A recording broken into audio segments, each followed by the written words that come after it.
Halo, selamat malam. Selamat datang kembali di Gelar Perkara. Saudara, topik lie detector atau hasil tes poligraf menjadi perdebatan yang terus bergulir. Yang terbaru, pembahasan lie detector kembali bergema di muka persidangan oleh kuasa hukum Kuatma'ruf dengan menghadirkan ahli meringankan.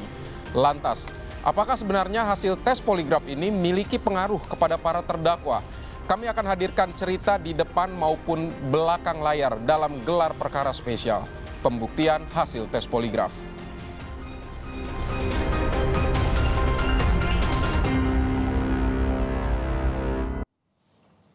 Kuasa hukum Kuatma'ruf Irwan Irawan sebut Kuatma'ruf tidak tahu menahu soal kejadian di Duren 3. Walaupun sudah banyak keterangan yang diutarakan, namun kuasa hukum tetap kukuh.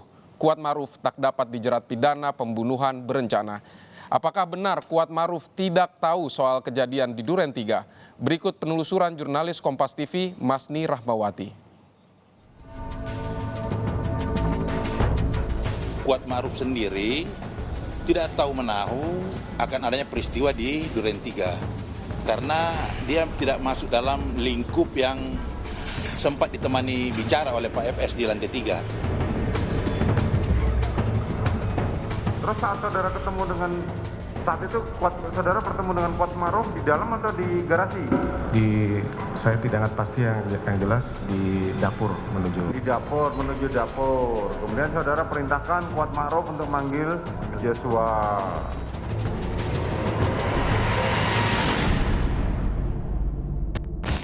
Rumah ini menjadi saksi bisu penembakan Brigadir Joshua. Apakah benar Kuat tidak mengetahui kejadian di tempat ini?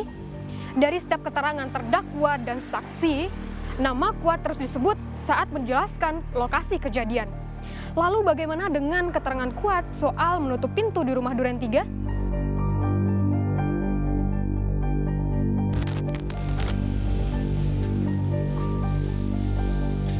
Persidangan pembunuhan berencana Brigadir Joshua terus berlanjut. Kuasa hukum tiap terdakwa masih belum puas dengan posisi kliennya saat ini. Pembelaan terus dilakukan dengan mendatangkan ahli yang dapat meringankan dakwaan. Termasuk kuasa hukum Kuatma'ruf Irwan Irawan. Pada saat persidangan mendengarkan keterangan ahli tanggal 2 Januari lalu, tim kuasa hukum Kuatma'ruf mendatangkan ahli hukum pidana Muhammad Arif sebagai ahli meringankan. Setelah mendengarkan keterangan ahli, Irwan Irawan menyebutkan Kuatma'ruf tidak tahu menahu soal kejadian di Duren 3. Hal ini disebutkan Irwan karena Kuat tidak ikut dalam perencanaan di rumah Saguling lantai 3. Itu sudah ditegaskan oleh ahli tadi bahwa tidak bisa dijerat pidana karena kaitannya dengan adanya kesepakatan atau maksud yang sama dari para pelaku. Jadi pelaku itu sejak awal harus tahu perannya dan tujuannya apa. Nah, tujuan akhirnya inilah apakah mereka menghendaki seseorang tersebut meninggal. Nah, itu yang harus dibuktikan oleh JPU ya, Jaksa Penuntut Umum. Nah, dalam proses yang terjadi persidangan dan fakta-fakta yang ada kan tidak terlihat bahwa adanya meeting of mind di antara para terdakwa ini. Di antara mereka sendiri tidak saling tahu menahu apa akan ada kejadian seperti apa di Duren 3 itu ya, kaitannya dengan pokok perkara. Nah, itu tadi yang kita mau tegasin bahwa Kuatma'ruf sendiri tidak tahu menahu akan adanya peristiwa di Duren 3 karena dia tidak masuk dalam lingkup yang sempat ditemani bicara oleh Pak FS di lantai 3. Nah, olehnya itu tadi ahli sudah menegaskan bahwa harus ada permufakatan, harus ada kesepahaman dan maksud dan niat di antara para pelaku yang menginginkan kematian seseorang kaitannya dengan pembunuhan. Kemudian kalau untuk pembunuhan berencana kan kesengajaan. Ahli hukum pidana Muhammad Arif Setiawan memberikan pernyataan yang meringankan Kuatma'ruf. Arif menjelaskan terdapat meeting of mind dalam suatu perencanaan. Dalam kasus pembunuhan, meeting of mind-nya yakni setiap pelaku menghendaki terjadinya kematian terhadap korban. Muhammad Arif juga menjelaskan tidak semua orang yang berada di lokasi pembunuhan berarti ikut terlibat dalam kejahatan tersebut, kecuali ia ikut dalam kesepahaman pembunuhan tersebut. Meeting of mind itu adalah kesepahaman, kesamaan di dalam mewujudkan tindakan sesuai dengan tujuan yang sudah ditentukan. Kalau pembunuhan, maka meeting of mind-nya itu adalah peserta satu dengan yang lainnya sama-sama menghendaki terjadinya kematian orang lain. Itu meeting of mind. Dalam delik yang lain juga bisa, misalnya dalam delik suap antara penyuap dengan yang disuap terjadi meeting of mind, satu mempunyai tujuan untuk memberikan, yang satu mempunyai tujuan mau bersedia menerima pemberian. Maka di situ ketika ketemu adalah terjadi meeting of mind. Nah, Ya, itulah yang harus dibuktikan kalau bentuk turut serta meeting of mind-nya itu seperti apa. saya masih lanjut ke meeting of mind, Pak. Nah, jika ada seseorang yang ada di waktu dan tempat kejadian perkara tanpa adanya meeting of mind, apakah mungkin orang itu ditarik sebagai pesakitan juga, Pak?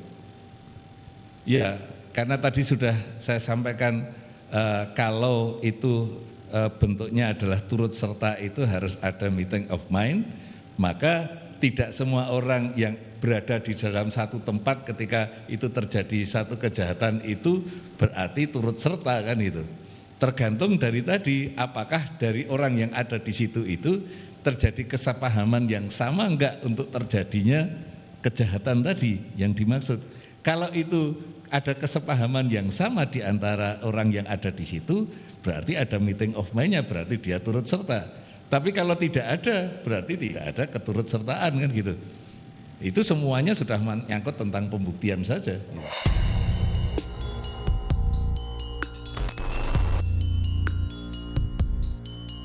Pernyataan kuasa hukum Kuat Ma'ruf menimbulkan pertanyaan, di mana sebelumnya setiap terdakwa dan saksi yang menyebutkan Kuat Ma'ruf berada di lokasi penembakan dan menyaksikan penembakan tersebut.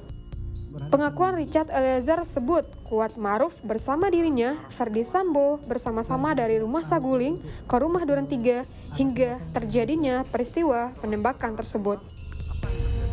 Dengan siapa? Bang Yos masuk duluan, baru Om Kuat sama Bang Riki di belakang. Kuat? Di belakang Bang Yos, yang mulia.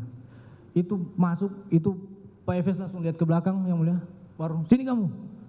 Baru langsung pegang ini lehernya. Langsung pegang lehernya. Oh sini. Berutut kau, dorong ke depan. Berutut kau situ, berutut. Duluan mana saudara ketemu Richard sama ketemu Kuat Ma'ruf? Duluan ketemu Kuat Ma'ruf. Duluan ketemu Kuat Ma'ruf.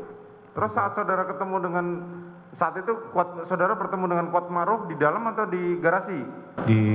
Saya tidak ingat pasti, yang jelas di dapur menuju. Di dapur, menuju dapur. Kemudian saudara perintahkan Kuat Ma'ruf untuk manggil Joshua. Terus? Saya masuk ke dalam, Richard turun. Kemudian setelah itu Joshua masuk bersama Kuat dan Ricky di belakangnya. Saya masih perhatikan. Begitu masuk, saya sudah emosi waktu itu karena mengingat perlakuan Joshua kepada istri saya. Saya kemudian berhadapan dengan Joshua.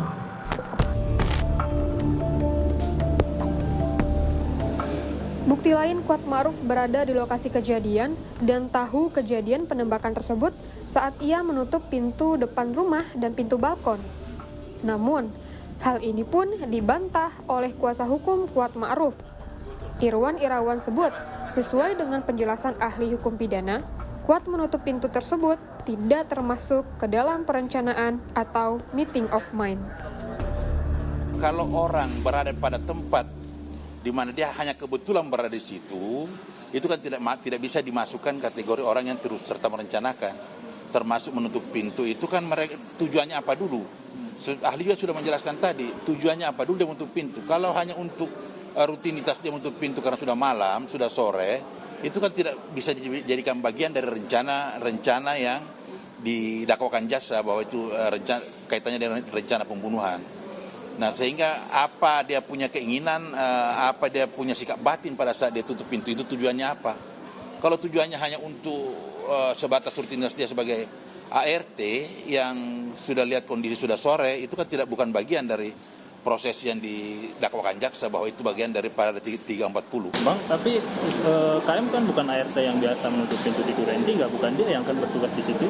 Ada si Kodir ya. Kodir. Jadi pada saat itu kan Kodir tidak ada di tempat, sehingga dia menjalankan tugas itu. Dan itu tidak ada pembatasan yang tegas kaitannya dengan siapa yang punya fungsi menutup pintu, siapa yang fungsi menyetir aja kerjanya. Batasan-batasan itu kan tidak ada dalam lingkup ajudan dan supir serta asisten rumah tangga. Nah itu saya kira tidak ada pembatasan yang tegas, sehingga dia juga tidak ada juga larang untuk menutup pintu pada jendela pada saat itu. Nah ini yang dikait-kaitkan oleh jaksa penuntut umum seolah-olah Kuat Ma'ruf ini bagian dari perencanaan, sementara fakta-fakta di persidangan tidak ada menggambarkan itu. Kuat Ma'ruf selalu ada di setiap adegan dari rangkaian pembunuhan Brigadir Yosua. Namun kuasa hukum Kuat Ma'ruf sebut Kuat Ma'ruf tidak tahu apa-apa soal kejadian di Duren 3. Apakah benar Kuat tidak tahu apa-apa? Seperti apa drama persidangan ini ke depannya? Bantahan dan kejutan apa yang akan muncul? Masni Rahmawati, Feriska Immanuel, Kompas TV, Jakarta.